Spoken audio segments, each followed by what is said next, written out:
দেশবাসী সবার কাছে আমাদের এখন আবেদন, আমাদের জীবন, ধর্ম, রাষ্ট্র, গণতন্ত্র সব ধ্বংস হয়ে যাচ্ছে। এই যে সিলেটে আল্লাহ তাআলার নিদর্শন সাদা পাথর, গোলাগঞ্জে এইভাবে সব লুটপাট হয়ে যাচ্ছে। এই সরকার জানমাল রক্ষা করতে পারছে না, সম্পদ রাষ্ট্র রক্ষা করতে পারছে না, চোরের দুর্নীতি হচ্ছে এবং শরীর রাজনীতিকে প্রশ্রয় দিচ্ছে, ধর্ম নামে ধর্মদর্শক অধর্ম উগ্রবাদী রাজনীতিকে প্রশ্রয় দিচ্ছে, জননিরাপত্তা নাই।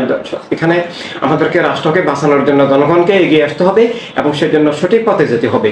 আমরা যদি এক গোষ্ঠীবাদী রাজনীতির অনুসরণ করি তাহলে রাষ্ট্র, ধর্ম, জীবন, গণতন্ত্র অবশ্যই ধ্বংস হবে, খুন খারাপি হবে, অন্যায় অবিচার হবে, চুরি ডাকাতি লুটপাট হবে।